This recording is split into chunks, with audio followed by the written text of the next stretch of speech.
자, 우리가 계속해서 에스라서를 지금 보고 있습니다. 말씀드립니다. 에스라서는 성전 건축을 위한 성전 건축 때문에 설교되어질 책이 아닙니다. 교회의 증축 문제를 놓고 여러분, 우리도 에스라가 하나님의 성전을 증축했듯이, 성전을 새롭게 건축했듯이 우리 교회도 그래야 되겠습니다. 할렐루야, 아멘. 이런 책이 아닙니다. 에스라서는 그거보다 훨씬 더 깊이 있는 책이고, 이 깊이 있는 책을 우리가 어떻게 이해하느냐에 따라서 우리의 성도의 삶이 변화됩니다. 바로 에스라서는 이 책입니다. 70년 동안 이방의 노예로, 포로로 잡혀간 이스라엘 백성들, 나라와 민족을 그리워하면서 얼마나 많은 눈물의 세월을 지냈겠습니까? 너무나 고통스러운 세월이었을 겁니다. 바벨론 강가에 그들이 쭉 앉아서 하나님 앞에 기도합니다. 바벨론의 포로로 잡혀갔던 이스라엘 민족들은 그냥 그렇게 끌려간 게 아닙니다. 하나님께서 그의 선지자들과 애언자들에게 충분히 말씀하셨습니다. 너희들이 그곳에 끌려갈 때는 그냥 그렇게 끌려갈 그런 자리가 아니다. 그 고통에 있기 전에 하나님 앞에 회개하고 너희들이 돌아서기를 원한다. 그렇게 많은 하나님의 말씀에 시간적인 선포가 있었지만 결코 이스라엘은 돌아서지 않았습니다. 이스라엘 백성들이 바벨론으로 포로로 잡혀갈 때 그들은 신발을 신고 그 길을 가지 못했습니다. 광야길 아시죠? 뾰족한 돌멩이, 가시, 나무, 모든 열악한 상황들입니다. 그 길을 맨발로 걸어서 이스라엘에서부터 저 위에 바벨론 땅까지 그렇게 걸어가다 보니까 발은 돌멩이에 다 까져서 살은 살점이 다 떨어져 나가고, 어떤 이들은 그 발에 하얗게 뼈가 다 드러내서 그렇게 중도에 죽는 사람도 있었고, 더 잔인하게 혓바닥에다가 낚시 바늘을 꿰가지고 말 뒤에 안장에다 이걸 묶고 그리고 그렇게 끌려갔습니다. 가다가 지치고 힘들면 넘어지면 그 낚싯바늘 때문에 혓바닥이 밖으로 빠지는 이런 고통 속에서 끌려간 게 이스라엘 백성들입니다. 하나님의 그 경고를 무시했습니다. 하나님께서 충분하게 말씀하셨음에도 불구하고 이스라엘은 그것을 귓 밖으로 들었습니다. 그것이 저 2000년, 3000년 전의 얘기가 아닙니다. 오늘 우리가 사는 21세기 바로 오늘의 이야기입니다. 하나님의 복음이 선포되고 하나님의 심판이 선포됐음에도 불구하고 많은 그리스도인들은 종말론적 신앙을 갖기보다는 육신적인 행복과 육신적인 물질의 풍요와 뭐를 더 많이 가질 수 있는가, 뭐를 더 내가 가질 수 있는가, 육신의 삶에 자기의 모든 것에 초점이 맞춰지는 그런 어리석은 삶을 살고 있는 게 바로 오늘의 현실이기도 합니다. 이 에스라서를 통해서 하나님의 말씀은 반드시 이 땅에 그대로 이루어진다는 사실을 우리가 꼭 기억해야 될 것이고, 하나님께서 우리에게 회개를 선포하실 때 그 말씀을 잘 귀 기울여 듣고 철저하게 하나님 앞에 회개함으로 하나님의 마음을 돌이킬 수 있는 그런 귀한 은혜의 자리에 우리가 또한 있어야 될 것입니다. 때로 우리가 그렇게 하나님의 음성에 귀 기울이지 못해서 어렵고 힘든 고통의 세월이 있다 할지라도 그 고통의 세월 동안 나보다 더 힘들어 하시고 나보다 더 고통스러워 하시는 분은 바로 하나님 그분 자신이라고 하는 것을 우리가 결코 잊어서는 안 될 줄 압니다.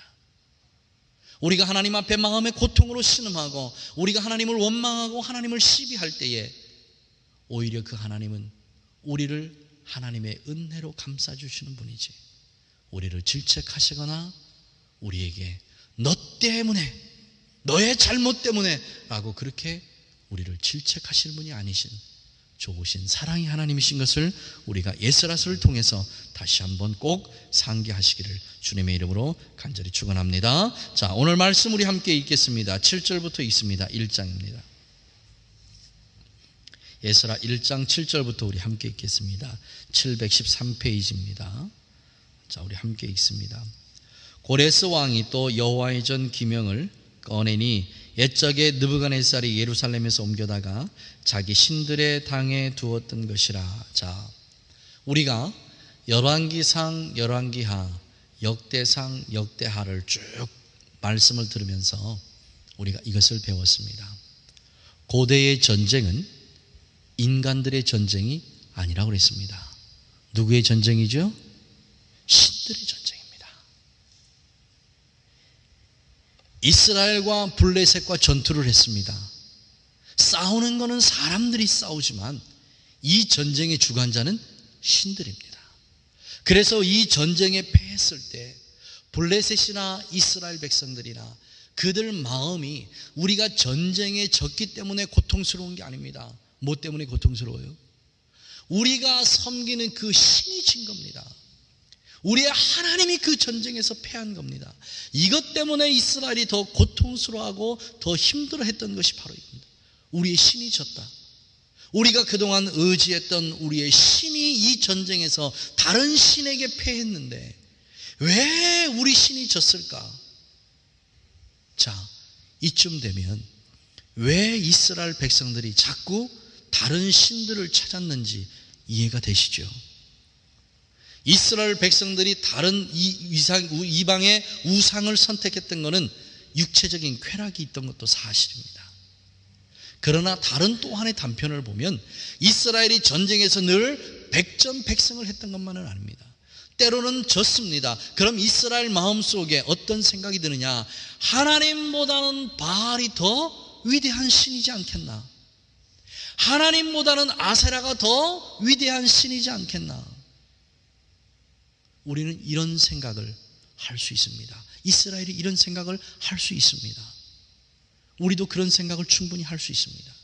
우리가 하나님 앞에 기도합니다. 작정하고 기도합니다. 하나님, 제가 30일 동안 40일 동안 하나님 앞에 이 문제를 놓고 하나님 기도하겠습니다. 기도가 끝났습니다. 그럼에도 불구하고 하나님의 음성은 들리지 않습니다. 아무런 하나님의 사인이 우리에게 보이지 않습니다. 그런데 어떤 사람인가가 우연하게 내 집을 찾아와서 나에게 그 문제의 해결의 열쇠를 주고 갑니다. 그럼 우리 마음속에 어떻게 생각하겠습니까? 이것이 하나님께서 나에게 주시는 기도의 응답이다라는 생각 잠시 할 수 있습니다. 그러나 우리의 마음 깊은 곳에서 어떤 생각이 우러나느냐? 맞아, 이 문제를 해결하기 위해서는 많은 사람들과, 더 좋은 사람들과, 나보다 더 나은 사람들과 인간적인 관계를 잘 맺어두면 내가 힘들었을 때, 내가 어려웠을 때 그들을 통해서 도움을 얻을 수 있을 거야. 우리는 우상이라는 단어가 나올 때 그 앞에 절을 하고 그 앞에 무엇을 바치고 하나님보다 무엇을 더 하는 것을 우상이라고 생각합니다. 그러나 좀 더 깊은 의미에 보면 우상은 꼭 그런 것만은 아닙니다. 주 너희 여호와 하나님보다도 무언가를 더 사랑하면 그것이 바로 우상입니다. 이 말을 조금 더 바꿔보면 주 여호와 하나님보다 더 신뢰하고 더 의지하고 있다면 그 자체가 우상입니다. 얼마나 많은 우상 속에서 살아갑니까? 우리의 삶 자체가 얼마나 많은 우상 속에서 살아갑니까? 많은 이들에게는 자녀가 우상입니다. 이 자녀가 어떻게 될까봐, 이 자녀 때문에 내가 호주로 이민을 왔습니다. 내가 이 자녀 때문에 뉴질랜드로 이민을 왔습니다. 내가 이 자녀 때문에 거의 교인의 90% 이상이 이민의 목적이 내 자녀 때문입니다. 내 자녀가 우상입니다. 그 누구도 하나님께서 나를 왜, 무엇 때문에 이 호주 땅에 보내셨을까? 하나님께서 나를 향한 계획과 비전이 도대체 무엇일까? 이것을 찾고 이것에 대해서 몸부림쳐서 하나님의 계획에 함께 동참하고 동역하려는 마음보다는 내가 생각해서, 내가 결정해서 내가 이 땅에 온 거야, 이렇게 생각하는 교인이 얼마나 많은지 모릅니다. 그러니 사랑하신 우리 가족 여러분, 교회 생활이 제대로 되겠습니까? 믿음 생활이 제대로 되겠습니까? 그 가정이 제대로 되겠습니까? 그 개인이 제대로 되겠습니까? 그 마음속에는 90% 이상이 우상으로 가득 차 있는데 하나님의 역사가 그 안에 있을 수 있겠냐는 겁니다. 오늘 이 에스라서 1장 7절의 말씀이 바로 그 말씀입니다. 고레스 왕이 또 여호와의 전 기명을 꺼내어 옛적에 느부갓네살이 예루살렘에서 옮겨다가 자기 신들의 당에 두었던 것이라 그랬습니다. 느부갓네살이 왜 이 모든 금과 은과 철을 다 녹여서 새로운 무엇인가를 만들지 않았겠습니까? 이것은 신들의 전쟁입니다. 우리가 이스라엘의 신 여호와 그 하나님과 싸워서 내가 승리했다, 이겼다, 그 기념품입니다. 이것을 대대손손 기억하게 하기 위해서 이것을 녹이지 않고 있는 그대로 산당에 두고 우리의 신의 위대함을 많은 사람들에게 자랑하고 싶었던 겁니다. 그 나라와 그 민족 사람들에게, 바벨론 사람들에게 우리가 얼마나 위대한 신을 섬기고 있는지 이것을 그 백성들에게 주지시키기 위한 하나의 교육 장소였습니다. 우리 하나님께서는 성전을 지으라고 말씀하시고 그 성전에 진이 함께 있겠다고 말씀하셨습니다. 그런데 그 성전이 하나님에게 드려질 예배 대신에, 하나님 앞에 드려질 다른 제사 대신에 다른 것이 그곳에 들어왔습니다. 하나님 앞에 제사하러 오는 이스라엘의 백성의 마음이 다른 곳에 가 있습니다. 하나님 앞에 제사를 주관해야 될 제사장들의 마음이 다른 곳에 가 있습니다. 하나님은 더 이상 그곳에 계셔야 될 아무런 이유가 없으셨습니다. 그리고 하나님은 그곳을 떠나셨습니다. 하나님의 떠난 자리가 어떻게 됐나요? 황폐한 자리가 됐습니다. 하나님은 그 어떤 신들과 싸워서도 패하시는 분이 아닙니다. 이스라엘이 패한 것은 그들의 불신앙 때문에 패한 것이지 하나님 자신이 패한 것은 아니라는 사실입니다. 바벨론 입장에서 보면 우리가 여호와 하나님을 이겼다라고 생각할지 모르지만 이스라엘의 입장에서 보면 우리가 하나님의 말씀에 불순종하고 하나님의 뜻에 합당하게 살지 않았기 때문에 하나님께서 우리를 버리셨다 그랬습니다.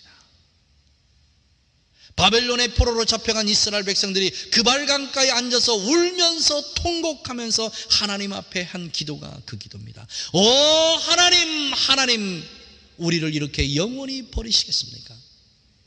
하나님 이젠 다시는 우리를 기억하지 아니하시겠습니까? 우리가 이 그발 강가에서 하나님 앞에 통곡하고 회개하니 하나님의 뜻을 돌이켜 주시옵소서. 이스라엘 백성들이 그발 강가에 앉았을 때 그때 자기 자신들의 잘못을 회개하는 역사가 일어났다는 사실입니다. 사랑하시는 우리 가족 여러분, 우리의 삶 속에서 우리 가정에 아무리 많은 금은 보화가 있다 할지라도, 내 지위와 내 명성이 얼마나 높은 곳에 있다 할지라도 하나님이 계시지 않는 곳은 황폐할 뿐입니다. 하나님이 떠나가신 자리는 황폐할 뿐입니다. 이 교회 건물이 아무리 화려하다 할지라도, 우리가 이 건물을 헐고 세상에서 가장 아름다운 또 다른 하나의 교회당을 짓는다 할지라도 이 교회 와서 예배하는 예배자의 마음이 하나님에게서 떠나가고 이 교회를 목회하는 목회자의 마음이 하나님이 아닌 다른 곳에 있다 하면 이곳은 더 이상 하나님이 계시는 곳이 아닐 겁니다. 하나님은 그런 곳에 임재하신 분이 아닙니다. 두세 사람이 모인 아주 초라한 곳이라 할지라도 그의 이름이 살아있는 곳, 그를 갈망하고 그를 가난한 마음으로 찾는, 신실한 마음으로 찾는 그런 사람들이 있는 곳에 하나님께서 함께 하실 줄 믿습니다. 사랑하시는 우리 가족 여러분, 이 마음을 가지시기를 원합니다. 이 마음을 가져야 됩니다. 그래야 교회가 교회되는 것이고 성도가 성도되는 것인 것을 우리가 하나님 앞에 다 우리의 신앙으로 고백하시기를 예수님의 이름으로 간절히 축원합니다. 지난주에도 설교했습니다. 신앙이라는 그 단어는 믿는 자들이 하나님의 뜻에 동의한다는 뜻이라고 했습니다. 이게 신앙입니다. 신앙인은 내 생각이 없습니다. 신앙인은 내 주장이 없습니다. 신앙인은 내 뜻이 없습니다. 왜요? 무조건 하나님의 뜻에 동의하는 겁니다. 그리고 그분이 원하시는 대로 그렇게 살아가는 겁니다. 이게 바로 삶의 예배자입니다. 이스라엘 백성들이 때가 되면 흠없는 어린 양을 가지고 왔습니다. 살찐 수송아지도 가져왔습니다. 하나님 앞에 제사로 드릴 모든 것들을 다 가져왔습니다. 그리고 자기가 지은 죄를 그 소에게 다, 그 양에게 다 전가시키고 제사장은 그 제물을 잡아서 하나님 앞에 올려드립니다. 그리고 그들은 마음 평안히 집으로 돌아갔습니다. 왜요? 제사를 드렸기 때문에. 제사 자체가 중요한 게 아닙니다. 이 제사를 하나님께서 받으시느냐 받지 않았느냐가 중요한 것이지 우리가 제사를 지냈다는 그 자체가 중요한 게 아닙니다. 우리가 이 시간에 하나님 앞에 와서 예배했다, 이게 중요한 게 아닙니다. 내 예배를 하나님께서 받으셨느냐 받지 않으셨느냐, 이것이 중요합니다. 어떤 예배를 하나님께서 받으시나요?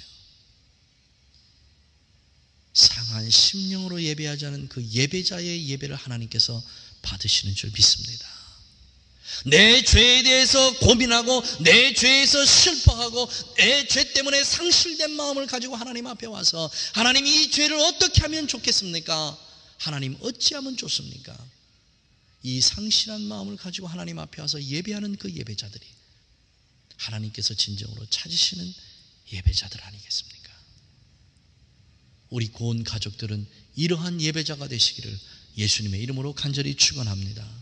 이 한 시간 와서 예배한다고 내가 하나님 앞에 예배하고 갔다고 지금 여기 에스라서에 나와 있던 그 어리석은 이스라엘 백성들의 삶이 되지 않기를 예수님의 이름으로 간절히 축원합니다. 그런 자들의 삶에 하나님이 함께 하십니다. 그런 자들의 마음속에 하나님께서 임재하고 계십니다. 그런 자들의 가정 속에 하나님께서 역사하실 줄 믿습니다. 자, 다음 절 봅니다. 8절 말씀 봅니다. 바사왕 고레스가 고직이 미드르닷을 명하여 그 그릇을 꺼내어 제수하여 유다 목백 세스바살에게 붙이니라고 그렇게 기록합니다. 자, 이제는 회복의 때가 됐습니다. 그 누구도 이것을 내어줄 게 아닙니다. 말씀드렸죠? 신들의 전쟁입니다.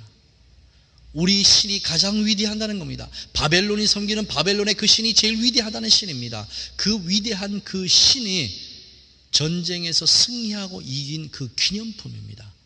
이것을 그 백성이 전쟁 포로로 잡혀와서 다시 그 나라로 돌아갈 때에 이것을 내어준다는 얘기는 너희들은 가서 너희의 신을 다시 섬기라는 뜻과 똑같습니다.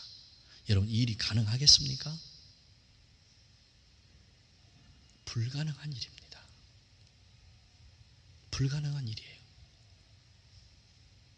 너희들이 비록 우리와 전쟁에서 졌다 하나 너희들이 잘 준비하면 이제 우리와 싸워서 너희들이 이길 수 있을 거야. 자, 여기 우리가 쓰던 칼도 있고 창도 있고 또 전차도 있고 이거 가지고 가서 잘 연구해보고 그리고 우리를 이길 수 있도록 한번 해봐. 이렇게 전쟁 포로들을 풀어주는 나라가 있습니까? 이거하고 똑같은 얘기입니다. 이 주관자가 누구실까요? 하나님이십니다. 사람의 생각과 사람의 방법으로는 할 수 없는 일을 누구는 하십니까? 하나님은 하십니다. 여러분, 이거 아멘 하십니까? 확실하게 아멘 하십니까? 이게 내 속에서 내 신앙의 고백으로 아멘하고 되어져야 우리가 하나님을 의지할 수 있습니다. 그분을 신뢰할 수 있습니다. 그분이 말씀하실 때 그 말씀에 순종할 수 있습니다. 하나님은 하실 수 있다. 나는 할 수 없지만 그분은 하실 수 있다. 왜? 그분은 하나님이시기 때문에, 그분은 하나님이시기 때문에 할 수 있다. 오늘 이 8절에 있는 이 말씀과 7절 8절에 있는 이 말씀과 가장 유사한 말씀이요, 출애굽입니다. 출애굽. 그 어떤 방법으로도 장정 60만이 예굽에서 자기 나라 다시 이스라엘로 돌아올 수 있는 그런 모든 환경적인 여건을 만들 수 있는 사람이 이 세상에 사는 사람은 단 한 명도 없습니다. 아무도 없어요. 이스라엘 스스로 이것을 벗어나려고 노력해 보았지 않았겠습니까? 그런데 예굽의 바로 왕들이 이걸 정책적으로 막았습니다. 어떻게 할 방법이 없습니다. 이제 본인들의 힘으로는 어떻게 할 방법이 없습니다. 그때 그들이 무엇을 생각했습니까? 하나님을 생각했습니다. 내가 할 수 있는 모든 방법을 동원해봐도 길이 보이지 않습니다. 그때 생각하는 게 바로 하나님이었습니다. 그리고 그들이 하나님을 원망하고 불평하든지 하나님 앞에 기도하고 하나님의 언약을 이루어달라고 기도했든지 그거와는 관계없이 하나님은 하나님의 뜻대로 움직이시는 분입니다. 아멘 안 하시네. 하나님은 하나님의 뜻대로 움직이시는 분입니다. 우리가 아무리 기도한다 할지라도 하나님의 뜻이 그곳에 있지 아니하면 하나님 움직이지 않습니다. 반대로 바꾸면 우리가 아무리 기도하지 않는다 할지라도 위험한 말이지만 하나님은 하나님의 뜻대로 움직이시는 분입니다. 하나님은 자유로 움직이시는 분입니다. 하나님은 그분의 계획대로 움직이시는 분이고 그분이 계획한 모든 걸 이루기 위해서 움직이시는 분이 바로 하나님이십니다. 그래서 예스라서 1장 1절에 뭐라고 얘기합니까? 여호와께서 예레미야의 입으로 하신 말씀을 응하게 하시려고, 이 얘기는 하나님께서 예레미야의 입을 통해서 하신 그 말씀을 그대로 이루시기 위해서 하나님의 시간과 때가 됐습니다. 몇 년이 지났습니까? 70년이라는 세월이 지났습니다. 이때 하나님은 움직이기 시작하십니다. 이때부터 움직이기 시작하십니다. 하나님은 하나님의 자유로 움직입니다. 세상에 있는 사람들은 아무리 생각해봐도 여기에 대해서 해답이 없고 방법이 없지만 하나님은 하나님 자의적으로 움직이실 때 스스로 방법을 만들어내시고 스스로 길을 내시는 하나님이신 걸 믿습니다. 그래서 예수님께서 오셔서 뭐라고 말씀하셨습니까? 나는 길이요 진리요 생명이라고 말씀하셨습니다. 이 세상에 그 어떤 사람도 길을 내지 못하고 진리이지 못하고 생명이지 못합니다. 그러나 하나님은 하나님 자신이 길을 내시고 우리에게 진리이시고 생명이신 분이죠. 우리가 그대로 믿고 아멘 하실 줄 믿습니다. 사랑하신 우리 가족 여러분, 이분이 바로 하나님이십니다. 이분이 바로 하나님이십니다. 왜 우리가 하나님을 의지하고 왜 그 신실하신 그 하나님을 의존할 수밖에 없느냐? 왜 66권 하나님의 이 말씀이 그대로 이루어질 걸 우리가 믿고 그 말씀에 순종할 수밖에 없느냐? 하나님은 하나님께서 말씀하신 그 말씀을 그대로 다 이루시는 분이기 때문인 줄 믿습니다. 단 하나의 말씀도 땅에 떨어지지 않습니다. 그 말씀을 그대로 다 이루십니다. 사랑하시는 우리 가족 여러분, 2013년도 이런 신실한 하나님을 여러분의 삶에 모시기를 원합니다. 여러분의 삶의 중심에 이 하나님을 모시기를 간절히 소망합니다. 이 하나님, 능력의 하나님, 그 하나님이 절대적인 하나님이 될 수 있도록 여러분의 삶을 그렇게 하나님 앞에 내어드리기를 원합니다. 그래서 어리석은 이스라엘 백성들처럼 그발 강가에서 슬피 울면서 하나님께 통곡하고 회개하는 일이 우리 가족들에겐 생기지 않기를 간절히 소망합니다. 하나님의 말씀에 순종만 했더라면, 하나님께서 기회를 주실 때에 그 기회를 잘 살리기만 했더라면 이스라엘은 이런 엄청난 비극의 역사는 그들에게 있지 않았을 겁니다. 이것이 바로 오늘 우리에게 주는 우리의 교훈입니다. 하나님께서 말씀하실 때 그 말씀에 귀 기울이고 돌아오라 하실 때 회개하고 돌아갈 수 있는, 그리고 그 하나님, 그 신실하신 하나님은 하나님의 말씀에 절대적으로 순종하는 자들에게 하나님께서 가지고 계신, 하나님께서 줄 수 있는 모든 것을 그들에게 다 아낌없이 주시는 그런 귀한 하나님이신 걸 여러분 신앙으로 아멘 하시고 오늘 귀한 말씀을 통해서 우리가 하나님의 은혜 가운데 그렇게 거할 수 있는 우리 모두가 되시기를 예수님의 이름으로 간절히 축원합니다. 기도하겠습니다.